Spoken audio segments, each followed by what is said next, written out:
Olá! Espero que vocês estejam prontos para essa grande jornada de hoje. Mas antes de começarmos, gostaria de dar 3 recadinhos. Primeiro, se inscrevam no canal, deem like e façam comentários para a gente poder sempre estar melhorando. Segundo, tem um endereço aqui de um formulário que vocês podem entrar e se inscrever e vão receber no e-mail de vocês um certificado para poder contabilizar como PEX ou hora complementar, dependendo aí da instituição, o nome que chamar. E o último recadinho é lembrando que esse espaço foi uma demanda de vocês. Então, vou ser bem redundante. Ele é free, ele é de graça, ele é grátis, ele é 0800, ele é nosso. Então, vamos usar esse espaço para um conhecimento com responsabilidade. Ok? Então, vamos agora fazer uma viagenzinha, né, com Da Vinci. Então vamos para ver agora contexto, biografia e curiosidades. O contexto, né, na época em que Da Vinci estava, que viveu, né, que é no Renascimento, na Idade Moderna, para nós entendermos bem essa parte aqui, nós temos que ter consciência que antes desse período nós tínhamos a Idade Média. Foram quase 1000 anos onde houve aqui o teocentrismo, onde Deus estava no centro. Didaticamente, nós colocamos que a Idade Média começou com a queda do Império Romano do Ocidente e terminou com a queda do Império Romano do Oriente, ou também a tomada de Constantinopla ou a queda de Constantinopla pelos turcos otomanos. Né? Constantinopla que vai virar Istambul. Existe uma série na Netflix chamada Otomanos, que também vai estar aqui embaixo o link, que vale muito a pena vocês assistirem. Tem uma qualidade incrível.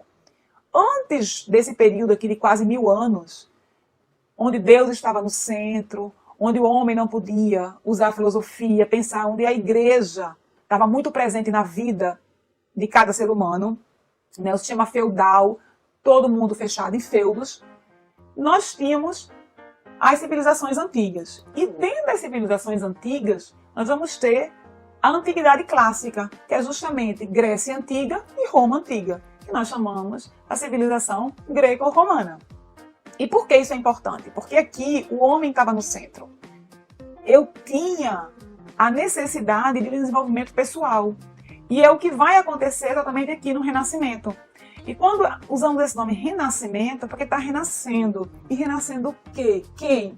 Esse homem daqui, esse homem greco-romano, esse homem que pensa, esse homem que inventa, esse homem que questiona, bem diferente do homem da Idade Média. Nós vamos aqui ter uma imagem justamente da tomada de Constantinopla pelos turcos otomanos. E é muito interessante a gente pensar neste momento, né, na fuga de artistas, pensadores, sábios, porque os turcos otomanos, eles não são árabes, mas eles são muçulmanos. Essas pessoas não queriam ficar, né, porque nessa época os muçulmanos eram chamados de infiéis. Então eles não queriam ficar no mesmo espaço, sendo dominados pelos infiéis. Então eles saíram e foram justamente para o norte da Itália, a maioria deles. Então imagine que eles chegavam carregados de manuscritos sobre geometria e arte da Grécia Antiga. E deram, sem dúvida nenhuma, gente, o tiro de partida na corrida de transição da Europa medieval para a Europa renascentista.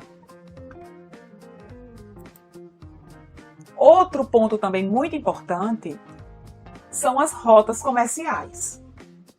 Em primeiro lugar, não existia, né, essas rotas dessa forma, porque eu estava fechada em feudos. Então começaram, né, essas redes sendo construídas e o comércio ficou em toda, como a gente vê nesse mapa, em toda a Europa, Ásia e África, levando, né, uma maior interação entre diferentes sociedades, o que causou não apenas uma troca de bens, que isso é muito pouco, gente, mas também uma troca de pessoas, de crenças, de valores e principalmente, o que é mais importante, de ideias. Nesse momento também, tivemos a peste negra. E dizem, né, os mais ortodoxos, que 1/3 da população da Europa Ocidental morreu com a peste negra. Então, é um resultado extremamente cruel. Então, pensem que tudo foi afetado, o comércio, o desenvolvimento, né, o ensino, tudo foi afetado, certo? E o estar vivo, só estar vivo, já era uma dádiva de Deus. Lembrando que esse Deus agora começa a ser questionado. Porque esse Deus da Idade Média, como é que ele ia deixar morrer tanta gente? E morreu de todas as classes, né? Morreram padres, e morreram mendigos, e morreram prostitutas, e morreram, né, comerciantes, artesãos, enfim. Então esse Deus começou a ser questionado. Então a peste negra foi muito importante para essa transição da Idade Média para o Renascimento. Esta tela, que eu vou passar para vocês agora, o nome dela é muito importante. O Triunfo da Morte. Eu acho ela o resumo do que foi a peste negra neste momento. Lembrando que a Idade Média, por muito tempo, foi chamada de Idade das Trevas. E um dos motivos foi justamente a peste negra. Então, sem dúvida nenhuma, a peste negra, ela também, né, interferiu para essa mudança de pensamento. Outro ponto também, para ter nascido esse humanismo na Renascença, foi o estudo dos antigos textos greco-romanos. Com o objetivo de quê, gente? De promover novas normas e valores na sociedade. Porque a sociedade estava mudando, estava deixando de ser aquela sociedade medieval. Isso se relaciona diretamente, pensem bem, com a ideia de que a cultura intelectual da Renascença foi desencadeada pela redescoberta dessas antigas filosofias e ideias que haviam sido, queridos, amplamente ignoradas na Europa durante a Idade Média. Então é incrível quando a gente começa a se deparar com esses textos. Agora, algo que poucas pessoas falam. Muitos destes textos antigos foram preservados pelas culturas islâmica e judaica no Oriente Médio e não foram redescobertos pelos europeus até a época do Renascimento. Então, assim, é de uma importância enorme, né, nós termos bem claro o contexto do que foi esse Renascimento. Somos frutos dessa vontade intelectual de crescer, de se desenvolver. E aqui, né, uma grande invenção que foi a prensa de Gutenberg. Sem dúvida nenhuma, essa invenção, né, mudou a forma de se estudar, né, a forma de você ter acesso ao conhecimento. E eu gosto muito de fazer uma analogia com a internet, com a prensa de Gutenberg. Hoje, né, vocês são de outra geração, mas a internet é incrível. Pensem que o que eu posso ter de informação agora no Google, você pode ter, Bill Gates pode ter, Barack Obama pode ter. Imaginem, é uma coisa fenomenal, fenomenal. E a prensa fez isso. As pessoas podiam ter o mesmo exemplar. E o livro ficou mais barato. Porque imaginem como era caro um livro. Era feito de um por um. Então a prensa foi assim uma invenção incrível de Gutenberg. Eu gosto muito dessa imagem aqui de como devia ser, né, uma gráfica nessa época. Então a gente já vê os livros muito parecidos como são hoje. E além, né, de Gutenberg ser um grande inventor, ele foi um grande marqueteiro. O primeiro livro dele foi justamente a Bíblia, que ele lançou. E essa Bíblia que vocês estão vendo aí é uma das pouquíssimas cópias completas da Bíblia de Gutenberg, impressas em pergaminho, gente. e que está na Biblioteca do Congresso dos Estados Unidos. Se parar para ver, é muito parecida com a Bíblia que nós temos hoje. Muito, muito interessante. Outro ponto também que nós vamos ter aqui e que precisamos tocar é em Brunelleschi e Albert. Brunelleschi vai fazer uma cúpula fenomenal, mas nós não vamos comentar aqui, vamos deixar Brunelleschi para um momento próprio dele, porque ele merece. Mas vamos ter Albert. E Albert foi incrível. Albert foi somente, vejam só, somente o autor da primeira análise científica da perspectiva. Ele começou a dizer como tinha que se fazer uma perspectiva. Até hoje, vocês terem ideia da importância de Albert, tem uma fundação que estuda, né, só a obra dele, da importância dele para o desenho, para a arquitetura. Então é incrível os gênios deste período. E aí nós vamos ter, né, o nosso querido Da Vinci. E se vocês procurarem no Google, vão ver várias frases lindas dele, lindas, extremamente fortes. Mas eu acho essa incrível. A visão se deixa iludir menos do que qualquer outro sentido. E isso tem tudo a ver com o pensamento dele. Nesta época, só existiam 3 artes: escultura, pintura e arquitetura. Só que Da Vinci dizia o seguinte, que os olhos, e ele vai fazer vários estudos sobre os olhos eram a principal via de conhecimento. O que fazia da pintura a mais elevada de todas as artes. Então ele deixava a escultura e a arquitetura abaixo da pintura. Incrível. Concordando ou não, é incrível o que ele faz com o olhar. Quem pagou comigo Teoria da Percepção sabe a importância do olhar.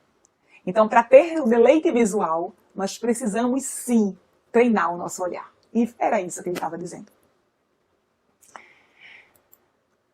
Outro ponto também bem interessante é que nós não temos registros, né? Nós não temos pinturas de Da Vinci jovem, ou de Léo, como vocês queiram chamar. Nós não temos. Mas Verrocchio, onde ele trabalhou como artesão, né? Foi o primeiro ateliê, Verrocchio fez um Davi. E tem registros que esse Davi, ele simplesmente fez Da Vinci. Ele se inspirou em Da Vinci. Esse Davi de Verrocchio era somente Da Vinci. E aí Da Vinci era belíssimo, como vocês podem ver. Claro, quando a gente pensa em Da Vinci, a gente pensa num senhorzinho de barbinha branca, de cabelinho branco, grande, é assim. Mas ele foi belíssimo, belíssimo, belíssimo, belíssimo. Certo? Como mostra aí essa estátua de bronze de Verrocchio. Outro ponto também que nós temos que considerar é que no mesmo momento existiam vários gênios. Longe de mim dizer quem é mais importante. Mas aqui já tem Albert, que comentamos, Brunelleschi, que vamos ver mais adiante, um vídeo só dele. Temos o nosso Léo, querido. Temos Michelangelo. Temos Rafael. Temos Donatello. Temos Maquiavel. Temos Shakespeare. Foi um momento incrível de vários e vários gênios vivendo ao mesmo tempo, certo? Então é muito interessante ver a efervescência desse momento. E aí, já falamos, né, muito de Da Vinci, mas eu queria ainda dizer que ele era um polímata. Então ele tinha conhecimento em várias áreas, mas ele iniciou 2. Que foi a aviação e a balística. Então, sem dúvida nenhuma, independente de gostarmos ou não, ele merece toda a nossa reverência. Ele foi incrível no momento de vida dele e nos deixa ensinamentos até hoje. Outro ponto bem interessante, vamos agora fofocar, né, é que Michelangelo e Da Vinci não se davam bem, e é verdade, tem relatos históricos, certo? Michelangelo dizia que Da Vinci nunca terminava uma obra, deixava para lá, e Da Vinci dizia que Michelangelo usava um exagero nas suas esculturas. A musculatura era completamente exagerada, um exagero de musculatura nas esculturas. Bem, Eu que sou só uma pobre mortal, não estou nesse patamar aí de genialidade, não vou me meter nisso. Mas é incrível, incrível, né? Como esses dois gênios são contemporâneos, gente. Como é que pode... Uma época que nós vamos ter Michelangelo e Da Vinci juntos. Incrível, incrível, incrível. Aqui, só para matar um pouquinho a curiosidade de como era um estúdio, né, de Da Vinci.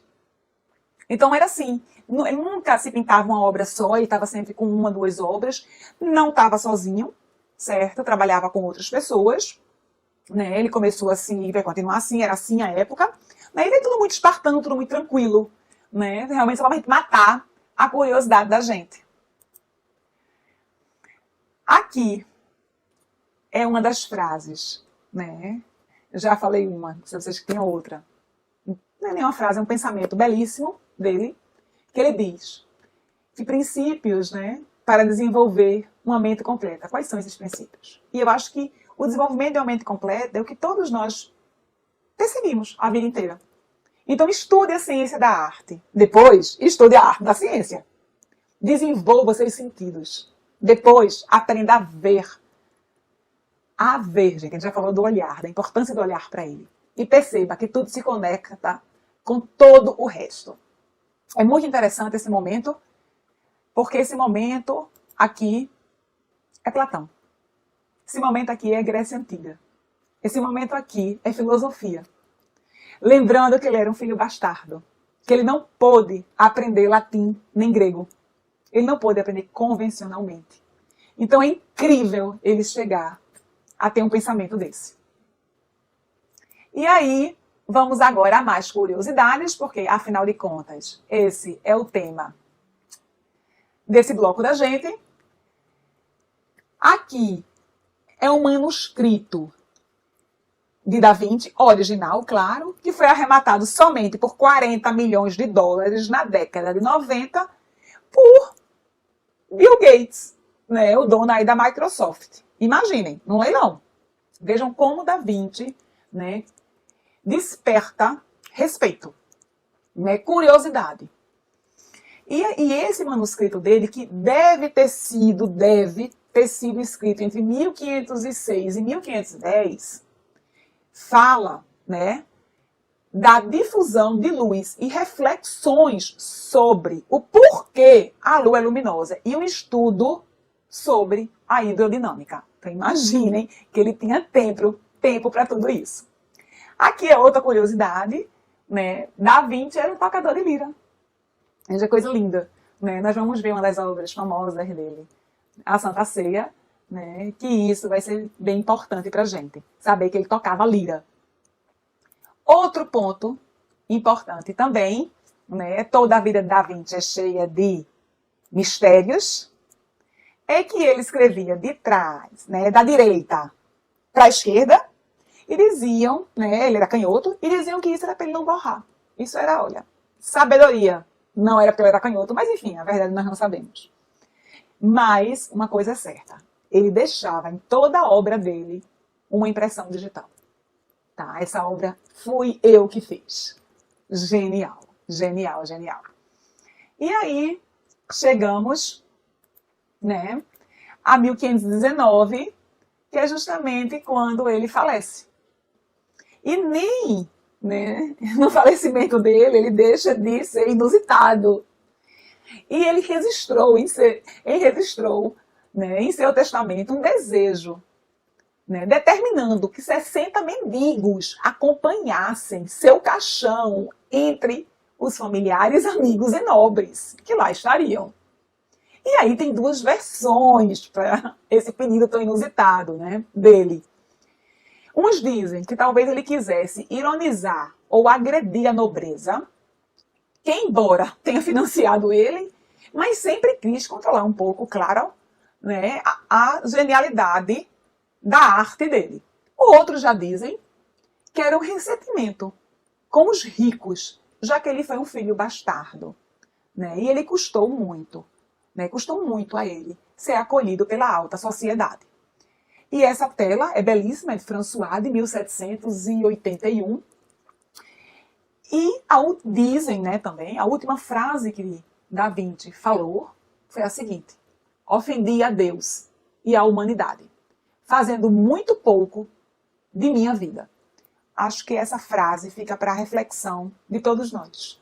Espero que vocês tenham gostado e vamos para o próximo bloco. Um beijo enorme!